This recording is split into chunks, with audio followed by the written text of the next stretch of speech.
Joining me on set this morning is the Secretary General for Jubilee Party, and that is Honorable Rafael Tuju. Good morning and good to have you. Morning. And thank you for joining us very early this morning. And, well, let's start off with what's on the headlines on the Standard this morning, and that's to do with the presidential debate. Excuse me.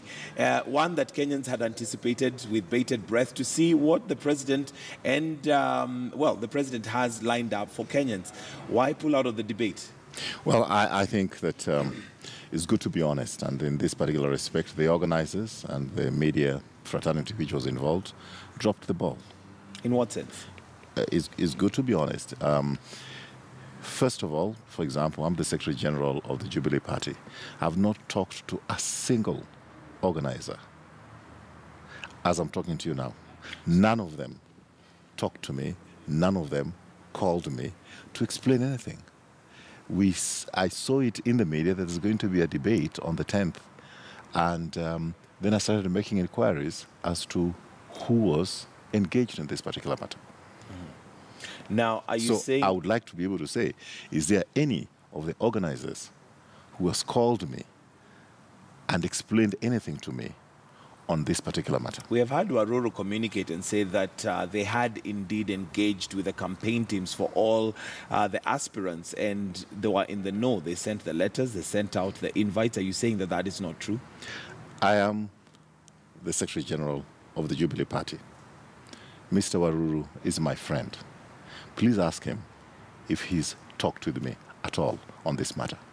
The answer is no. So is this purely because there was no communication? Yes. And right now, the communication might have been that there is a presidential debate coming up and it's on Monday. What information then did you need? I think it is terms of engagement? I think it is a height of arrogance. It's really too arrogant for the media to say that there's going to be a debate on Monday. They have not talked to the campaign. They have not talked to any of us that let us agree this is the date. They go ahead and announce it, arrange for it, advertise it, and we see it on air, and we wonder what is going on. Then the next thing is, if you're going to have a debate, and I think this is what happens in other countries, whether it's the United States, the UK, in all democracies, you involve both campaigns. You discuss the rules of the game, the format. You agree on the date jointly. You call the teams and have a common meeting in which you discuss these things. But just for the campaigns to see it on the media that we have fixed it at this time on Monday at 8 o'clock and you guys have to show up, we don't know who is going to be the moderator. You want to pull a moderator probably who is sympathetic to Jubilee or sympathetic to NASA or sympathetic to any of the candidates. I mean, those are the things that you're supposed to discuss. And if you have not discussed it and you start advertising, until now, who is going to be the moderator? There has to be an agreement as to who the moderator is. Okay.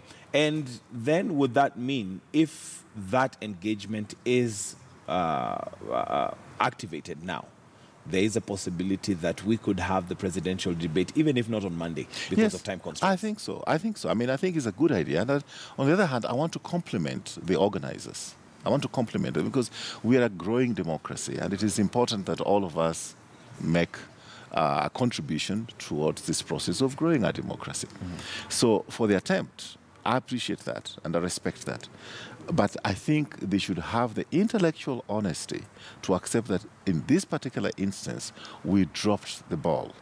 Instead of trying to spin it in a different way to say, oh, you know, these people have boycotted or these people have said no and so forth. Who, you know, I was frantically trying to find out, you know, I checked with all members of our campaign who is engaging on this particular issue. And I want to be able to state it here, that I know Wachira Waruru. He is my friend.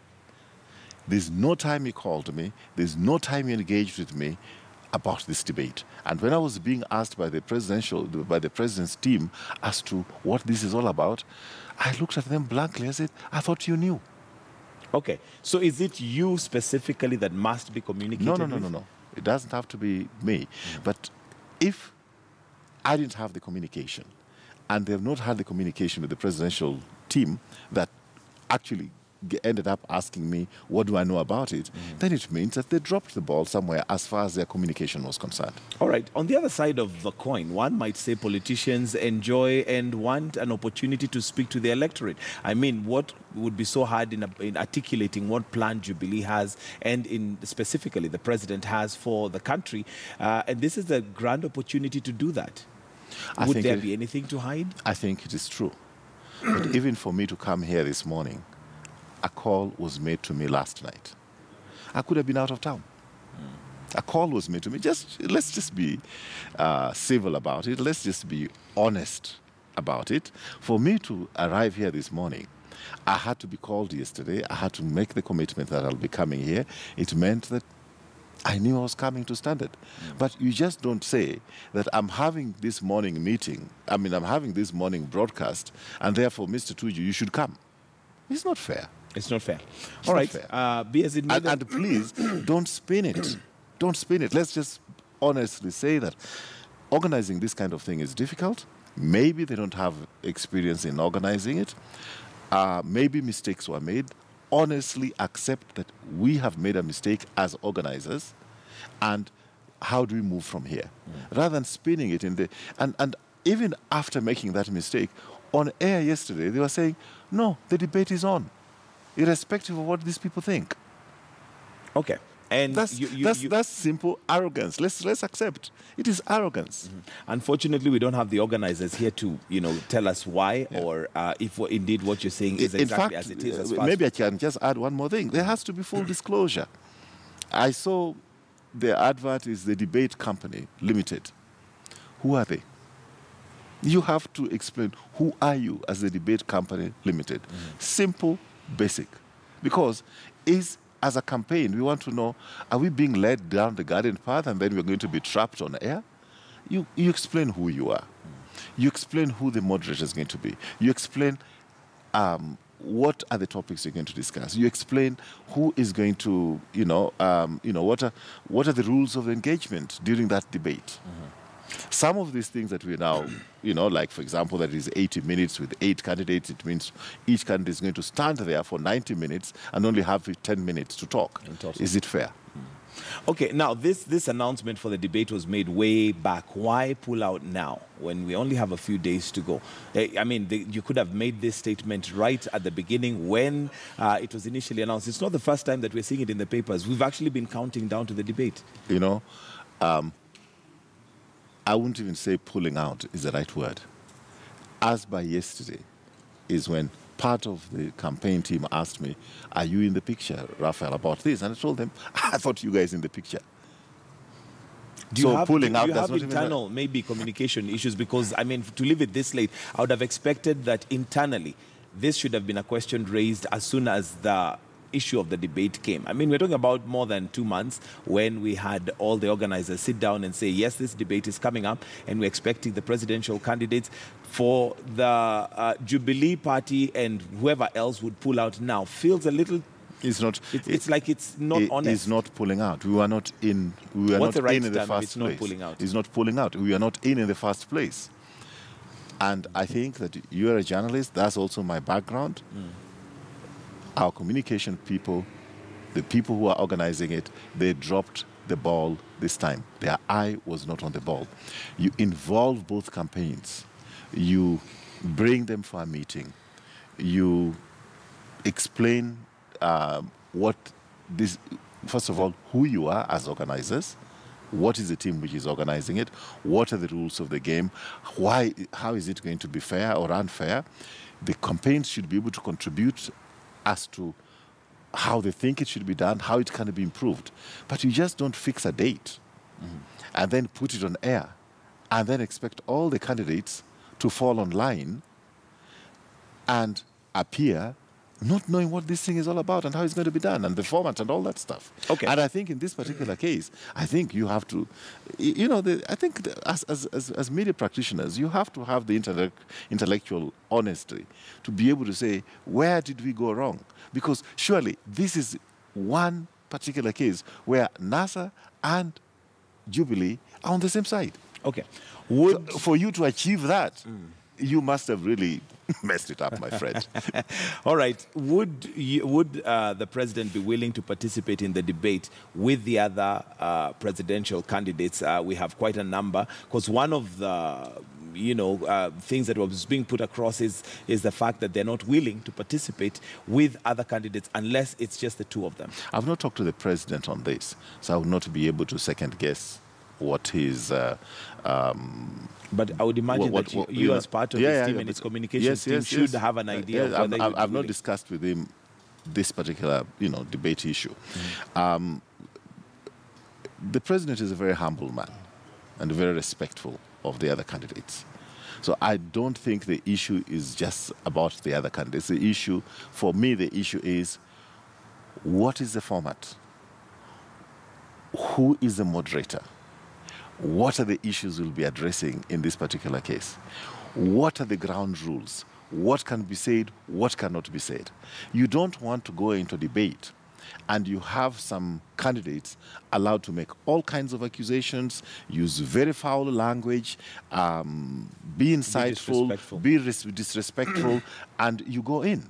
But when all the campaigns are involved, and then we know this is what you can say, this is what you cannot say, these are the ground rules, this is the, this is the moderator, and everybody has got a certain level of comfort with the professionalism of that moderator. You have to respect the moderator. If you don't know who the moderator is, hey, man, you are walking into the dark. Okay, so if all these things were put in place, the concerns that you've put across in terms of knowing and having information of how the debate is going to be carried out, then would Jubilee Party and the president be willing to get into the debate? In a democracy, as long as all these parameters are factored in, I don't see why not. Okay. All right.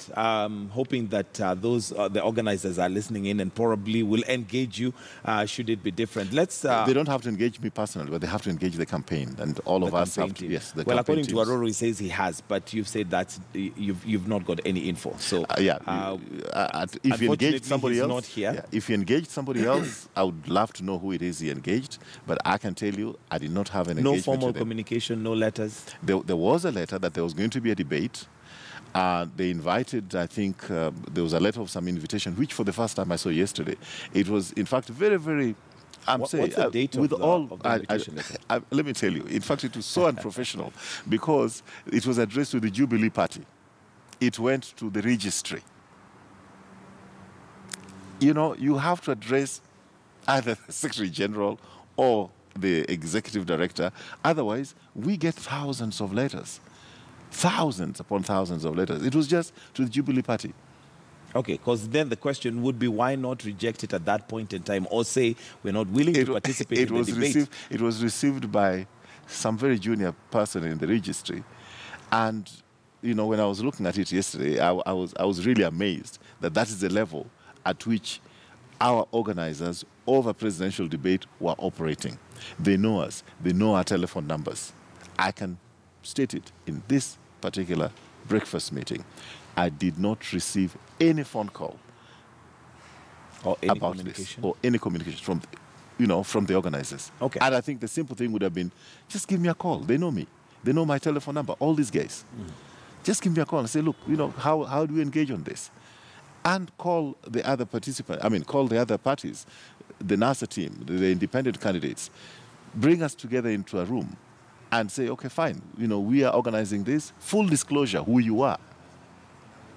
Okay. For the first time, I'm hearing that Mr. Waruru is involved. Okay. Is there any chance between now and Monday, should those things be addressed, that the president would participate, or is it too little, too late? Well, I don't manage the president's diary. I think I would not be able to answer that. Okay. Yes. Let's move on to something else before we wind up, and this is to do with the IEBC. Do you feel, as Jubilee Party, that the IEBC is ready to handle the elections fairly? That is such an important question. If you remember, when NASA, that time it was ODM, when they went to the streets to protest and to insist that the IEBC should be changed at that late hour, we said it. we said, look, we are 1 year to the elections. We should not be changing the commissioners. But they said, no change of commissioners. No election. No elections. And they said, there's still too much time. Elections can be organized, even if they only had 3 months, they should be able to do it. That was the argument at that time. Now, they're the first one to say that these people have not had enough time to do the work they're supposed to do.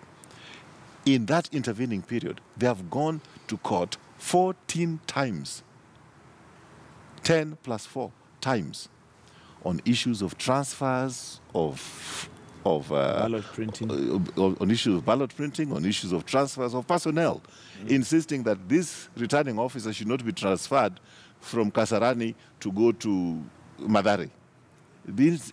Interfering with the IEBC to that extent, with several roadblocks in the form of court cases.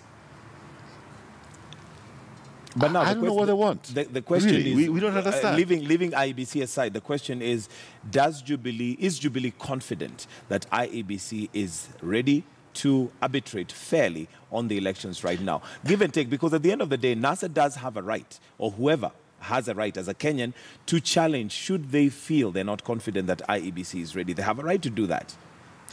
It is a tactic they have to create a crisis after 8th of August, because the Constitution is silent as to what happens if we don't have an election. So that is a tactic of NASA to make sure that we don't have an election so that we can have a constitutional crisis on 8th of August. For us, it is not a matter of to what extent they are prepared, to what exactly is going to happen, who is going to print the papers. The other day we said that if NASA themselves want to go and print the papers, let them go print them. We don't care. That could be a political statement. Yeah, but the Constitution says that we must have our elections on 8th of August. Short of some kind of constitutional direction from the Supreme Court, we must have elections on 8th of August. They have been doing everything to stop the elections from happening on 8th of August so that there's a constitutional crisis, so that they get to participate in the next government through the back door. All right, but that is your interpretation as Jubilee. But the question is IEBC ready as far as you're concerned? Are you confident they're ready? I cannot talk on behalf of IEBC in terms of their readiness. They have a constitutional mandate to midwife the next elections. That is their job. It is not our responsibility as Jubilee to go to their offices and tick off the boxes. Have you done this? Have you done this? Have you done this? But That's their job. you are an interested party in that you do want free and fair elections, we believe, and as a result, you are stakeholders, very major stakeholders. So it is in your interest to know whether they are ready or not. It is not for you to check and say whether they're ready or not, but are you confident that they are ready? They have said they are ready. So you go by their word? We go by their word. Okay. If we don't want to go by their word, then we should be having our own IEBC that we have made, which is a Jubilee one. But they have said, the chairman has said, they are ready. We have to respect that. Okay. Now, in your confidence, do you have anything? It's not confidence. It's not confidence. What is it? It is saying they are ready, and we have to respect that. But you would be, if you say they are ready and you respect that, that means you're confident that they can arbitrate. Because if they're not, then it means that we could be having an election that is not credible. And that would be dangerous, not dangerous, but it would also be not in your interest as Jubilee. What alternative do you have? Well, that is now where we need to discuss what are the alternatives, if at all you're not confident. Because if you're confident, then really IEBC is constitutionally mandated to arbitrate. What is the alternative? The alternative is that we don't have elections so that NASA can get into government through the back door. That is a strategy of NASA. So are you confident as Jubilee to a point where whatever results they're going to announce, you will go by that regardless? And do you have possibly like a tallying center just to verify? The president has said severally that if he loses these elections, He'll hand over power peacefully. He conceded defeat in 2002. What this country requires from NASA is the former Prime Minister to step up and for the first time say that if he loses the elections, he will concede defeat. He has never said that. He refuses to say that because as far as he's concerned and his team is concerned, he either wins or the elections have been rigged. Well, he has come out to say that he doesn't have to say that. He will act it possibly if the elections are free and fair. What is so difficult in saying that I will concede defeat if I lose? What is so difficult in that? No buts. Unequivocally, he has to state that. Okay. If he doesn't, then we know there's a completely different agenda. All right. Jubilee has been accused of holding brief for IEBC. What are your comments to that? We or defending? We don't hold brief for IEBC. As a government, we cannot be in the business of tearing down the institutions that exist in this country. Be that be the judiciary, be that be the various organizations, constitutional institutions that we have, whether it's the police. We know we have problems with the police, but can you imagine if every day we go on top of the tables in different rallies and keep on, tearing down the police force? It is our responsibility to build. Leadership is not just about tearing institutions down. Leadership is about building those institutions. They would want, can you imagine what would happen in this country if every day we went to the, to rallies and started talking about being IBC this, IBC that, the courts this, the courts that, the teachers this, the teachers that? Okay. We can't be in that business. All right, I want us to wind up and maybe just your message to Kenyans from Jubilee as we get closer to the elections. We've only got less than 35 days to go. And we have, for instance, warnings from the EU election observers, amongst others, saying that if politicians don't tone down, this country could burn. What's your message to Kenyans? I think my message to Kenyans is that Kenyans are essentially very good people. In fact, if you look at the fact that we have survived as 42 different nationalities in one country for the last 50 years, within living memory, the tribes of Europe, the Germans, the French, and the English, and the Russians, they killed 40 million of each other within living memory. So for us, we lost 1,300 people in post-election violence. If you put it in balance, I think we've really tried as a country to live together despite being different tribes. The danger we have at the moment is that tribal politics sells. You go to this community and you create a narrative of us against them. My appeal to Kenyans, let's not fall in that trap. It is not what the politicians say. It's not the words. It is the subtext. In Rwanda, they were talking about kill those cockroaches. If you only think of the words kill cockroaches, it's okay. But the truth was that they were not talking about cockroaches. They were talking about the other community. In this country, I keep on hearing how watu, who have settled here. Why aren't they settling in their places and so forth?